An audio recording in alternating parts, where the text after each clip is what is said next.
বিদেশমুখী হয়ে পড়ছেন সিলেটের তরুণরা। স্বপ্নের বিদেশ যাত্রায় বিভোর তারা।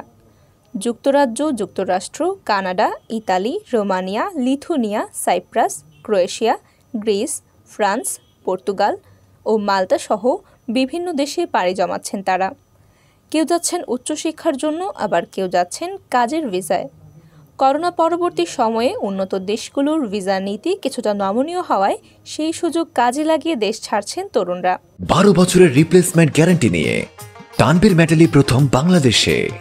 তানভীর মেটালের স্মার্ট পণ্য ব্যবহার করুন, স্মার্ট হন। বর্তমানে সিলেটের তরুণদের স্বপ্নের দেশে পরিণত হয়েছে কানাডা। কানাডা সরকার দীর্ঘমেয়াদী ভিজিট ভিসা দেওয়ায় অনেক তরুণ পাড়ি জমাচ্ছেন সেদেশে। তরুণদের এই বিদেশগামিতার কারণে দেশে মেধা সংকটের আশঙ্কা করছেন অনেকেই। আবার ভবিষ্যতে তারা রেমিটেন্স পাঠিয়ে দেশের অর্থনীতিতে ভূমিকা রাখার সম্ভাবনার কথাও উঠে আসছে আলোচনায়। সিলেটকে বলা হয় দ্বিতীয় লন্ডন। যুক্তরাজ্যে সিলেটি প্রবাসীদের আধিক্যের কারণেই এই তকমা। করোনা পরবর্তী সময়ে যুক্তরাজ্যে শিক্ষা ভিসা সহজ করায় গেল 2.5 বছরে সিলেট থেকে কয়েক হাজার শিক্ষার্থী উচ্চশিক্ষার জন্য সেদেশে যান। অনেকেই পরিবার নিয়ে গমন করেন যুক্তরাজ্যে। সম্প্রতি ওয়ার্ক পারমিট ভিসা চালু হওয়ায় সিলেট থেকে বিপুল সংখ্যক তরুণ যুক্তরাজ্যে পাড়ি জমান। এক্ষেত্রেও তারা পরিবার নিয়ে যুক্তরাজ্যে যাওয়ার সুযোগ পান। এছাড়া কাজের ভিসায় Italy, France, Portugal, Romania, Lithuania, Cyprus, Croatia, Greece ও মাল্টা সহ বিভিন্ন দেশে যেতে ঝুঁকছেন সিলেটের তরুণরা। বিদেশ যেতে এক একজনের খরচ হচ্ছে 15 থেকে 20 লাখ টাকা। প্রবাসী আত্মীয় স্বজনদের সহযোগিতা ও দেশের সম্পদ বিক্রি করেও অনেকে পাড়ি জমাচ্ছেন। সম্প্রতি সিলেটে ঝড় উঠেছে কানাডার ভিজিট ভিসা এখন আগের তুলনায় অনেক সহজেই মিলছে বলে জানিয়েছেন ভিসা প্রসেসিংকারী প্রতিষ্ঠানগুলো। এছাড়া পাসপোর্টের মেয়াদ পর্যন্ত মিলছে ভিসা। এই সুযোগ কাজে লাগাতে সিলেটের তরুণরা এখন অনেকটা হুমড়ি খেয়ে পড়ছেন কানাডার ভিজিট ভিসা আবেদনে। প্রতিদিনই অনেকের ভিসা ইস্যু হচ্ছে।